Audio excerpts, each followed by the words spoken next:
Hi everyone, this is Arkham Gamer here, and I just wanted to make a video on my thoughts and opinions on FNAF Security Breach Ruin, and real world thoughts on what I had on the game. To start off first, I just want to say thank you everyone who watched my videos on the playthrough of it, and for the new subscribers. Thank you for 11 subscribers now. That's kind of shocking, to be honest. And yeah, just thank you. Anyways, to start off, my overall thoughts on that DLC. It's better than the main game, to be sure, and to be honest, I prefer this over the main game, for certain aspects of it at least, because the main game still does have its moments and all that, but this DLC really does. How do I say that? It simplifies everything that I would have wanted the main game to have. With the main game, there was a lot of, like, the maps having the shit. Sorry. We had the phaser blast, a gun, the camera, the flashlight, and having to recharge it constantly, which that aspect wasn't bothersome to me, at least, but at certain points it could get somewhat annoying. But here you just have the flashlight, the phase wrench, and then the Vanny mask, which, to be fair, was a nice addition to the game, but when it comes overall to the story, which I'll get to later, is kinda complicates things. But other than that, with those gameplay mechanics, I really did enjoy everything the game had to offer, and especially with the tone the game had. It's drastically different than what the main game was, which was basically just hunky-dory happiness everywhere. The bright colors, which there's nothing wrong with that, but just how much of it was all over the place. Like, for example, in the gameplay the footage being played right now, it's all darker and all that, compared to the main game where this whole lobby area would have been just bright and some music playing, and now it's just darker, which is a nice, thing that Steelwool did for the gameplay, in which they did say before the game released that it would be drastically different than the main game. And yeah, it's very enjoyable. The characters to be honest, the only characters that did get an improvement from the main game would have been Roxy and I suppose Chica, but not really in a sense, because Chica does have an optional quest, to say the least, for her, of preparing her voice box, which is completely missable, to be honest. In my playthrough, I found the arcade machine where you get it, but during my first time playing, it was difficult. I didn't beat it right away. So on this second playthrough that you see footage of right now, I did take multiple times beating it, and to the overall story and the endings, it doesn't really have an impact. So, I'm not saying it's a complaint, just saying it should have had more influence to something, because we ended up fixing Chica, and then Roxy, I almost said Foxy, whatever, and Roxy, to be honest, or what I'm trying to get at is, like, I would have imagined having to fix the animatronics, compared to the first game where we broke them, and then in this DLC we would have fixed them, which you saw with Chica, but not with any of the other ones. But with Roxy, we had to deactivate her at the end of the game, but that kind of ended up being pointless since, spoiler warning, she ends up coming back for the ending of it, for the mimic ending. Yeah, the basic ending, I guess. And yeah, and I think the the few characters. Oh yeah, Sun and Moon. Forgot about that. I don't know why, but that character's involvement in the story felt kind of forced in, and like seeing some people's thoughts and opinions on the game itself, I do agree that his involvement in the game felt a bit rushed, because we leave the Monte Golf area into the daycare area, back into the Monte area, which is somewhat like annoying. Okay, I wouldn't say annoying, but bothering. Like, we couldn't have gone through the daycare area first, but then again, that would have been copying back what the main game did, having like the daycare area be one of the first areas you explore overall. But yeah, this game really does have many, how do I say,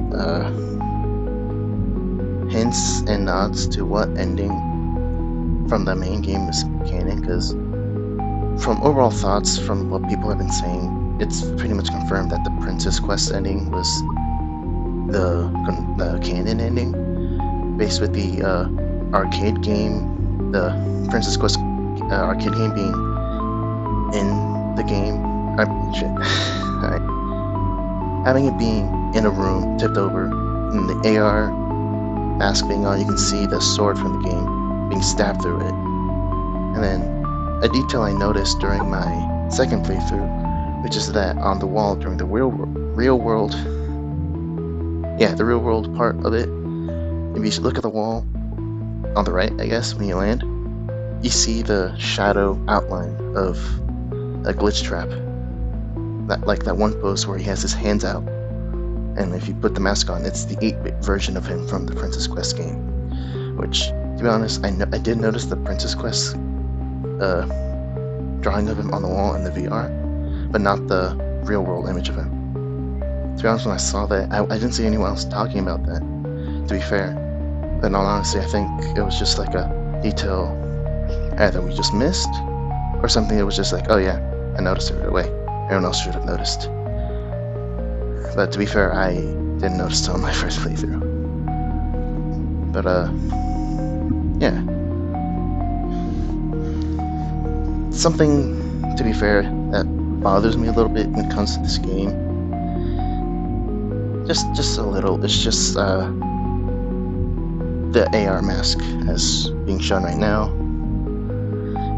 It kind of bothers me a little, because it kind of, like, how we glitch through real world stuff and then fake stuff. I don't know, it's fun gameplay wise, messing around with it, but in the lore sense, it's kind of confusing. But then again, this isn't like the first time the FNAF games have been, or the FNAF franchise has been dealing with AR and VR stuff. From what people have been saying, the books have been, the Tales from the Pixaplex books have been dealing with AR and VR a lot. And probably some of those stories can explain what's happening here, but I haven't read any of those books. Heck, if anything, I'm still reading Silver Eyes right now. So, yeah, that's how far behind on the books I am. But, yeah, to be fair, I'd have to think long and hard as to what those aspects of it means. Or if anything, I'll just wait for MatPat to do a video on it, which a lot of us would probably do. But anyways, speaking of the AR world, the one thing I am intrigued about it is its connection to the entity, the glitch trap looking rabbit thingy, the MX, the Mixes program, as it's inevitably told to us by Gregory at the end of the game. it's odd that it's connected to the mask that's Vanny's old mask from FNAF Help Wanted, but it's just, at first when playing through the game, my initial thoughts were like, oh, this is what she was seeing, or I guess the AR world what she was seeing through the eyes, and was the entity something she was seeing too? If that's the case, then sorry. If that's the case, then why would she have kept the mask on currently, and why didn't it attack her or anything like that? But then being told, notably later on, that the Mixes program was enabled after the events of the security breach to prevent the Mimic from getting out. It's kind of odd because we're never shown any detail story-wise when and how Vanessa and Gregory ended up doing that. The only thing I could think of is like the only reason why Vanny/Vanessa wasn't seen much throughout the main game was because she was dealing with the Mimic downstairs. That doesn't really make sense because in the main game she would have been dealing with Trap. And then the theory that the mimic is what Trap was supposed to be. But since this is the Princess Quest ending, he looks more like the Mimic and not Trap. Which many people have said that their models are completely different. But then again, we're talking about FNAF. Retconning stuff isn't. It's, if anything, the whole series, it's retcon central. With every new game or installment, there's always retcons to the past ones. So I wouldn't be shocked if Steelwool's trying to retcon that, the Mimic was supposed to be Trap at the end. And that's what Vanny was doing. Trying to fix up the Mimic a little bit, and then have Afton be put into that or something, I don't know. Currently, I'm just rambling off the top of my head. What's going through my mind. To be fair, I would make more videos on this where I have written stuff out, where it makes more sense, all that.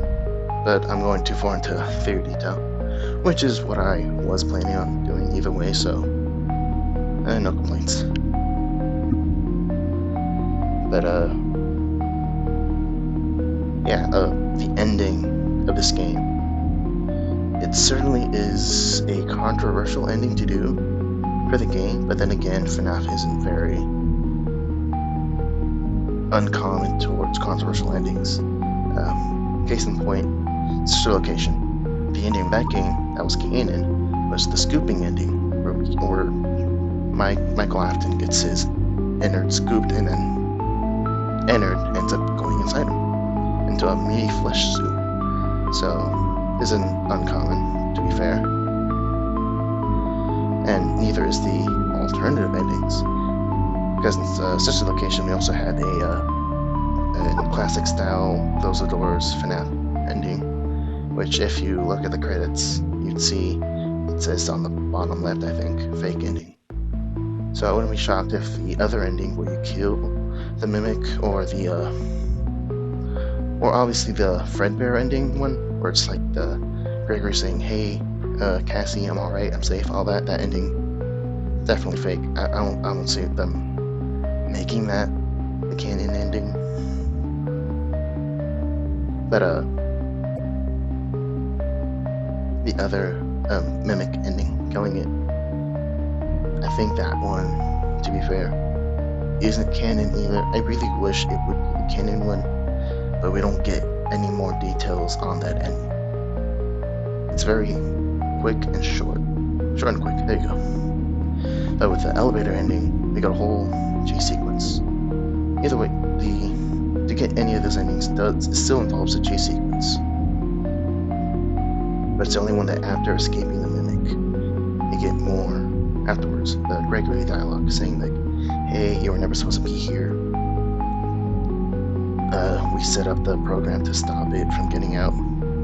but now it's free. I know you did it for me, but I'm sorry. And then cuts the elevator, which, to be fair, was a shocking ending to have.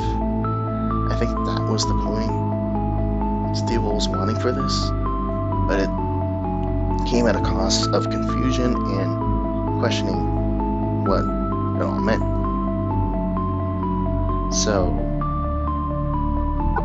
without a doubt, I do think we're gonna get a sequel to Security Breach, or if the sequel in question is what is the FNAF Help Wanted 2 that's coming out later this year, in the fall, I think. And because the big hint we have towards that being the possibility is that within the FNAF Help Wanted 2 trailer, at the bottom right, we do see those Faz Wrench panels. So there is that possibility that can come back into play. Or that could be a case of Steel kind of retconning the fact that Faz Wrenches have been in the FNAF world longer than just Security Breach. But then again, anything's possible with FNAF. Heck, the sea bodies are a thing. But,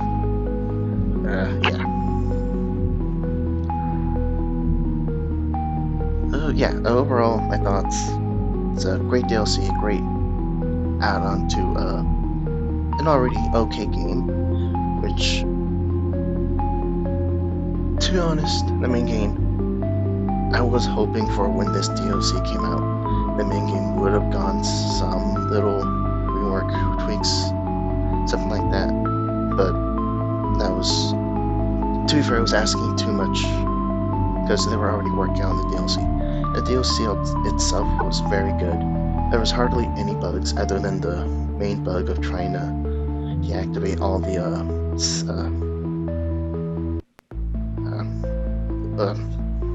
cleaning bots, whatever, the caution bots,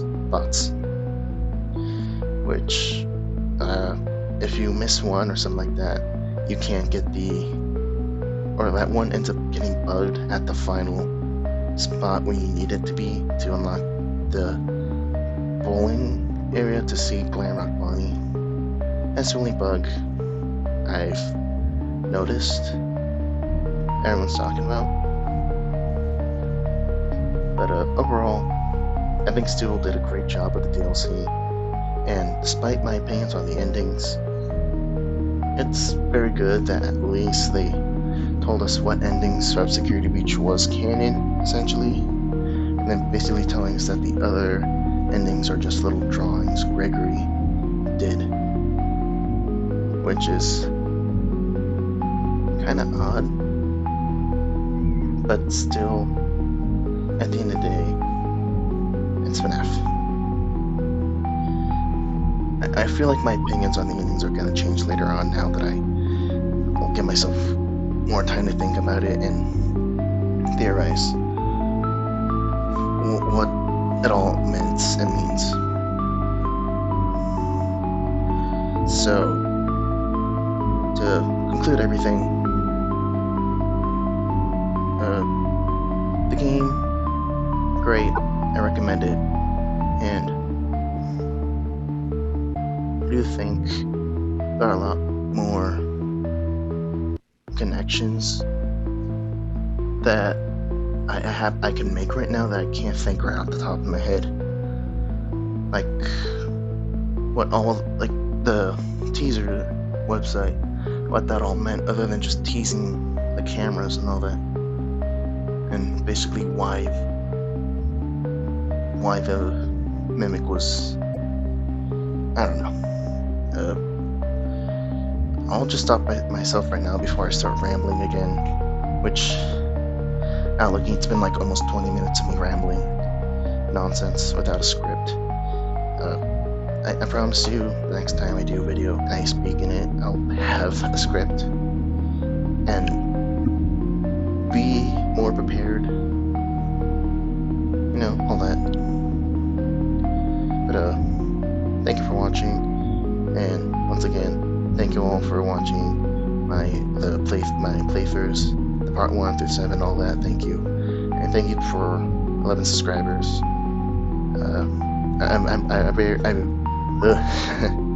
I'm very appreciative of that. I hope y'all continue to support and like my content. So please like, subscribe, and turn on notifications, because I gotta do that now. And I hope y'all are having a good day. And if it wasn't a good day, I hope tomorrow ends up being a better day. Thank you. Bye-bye.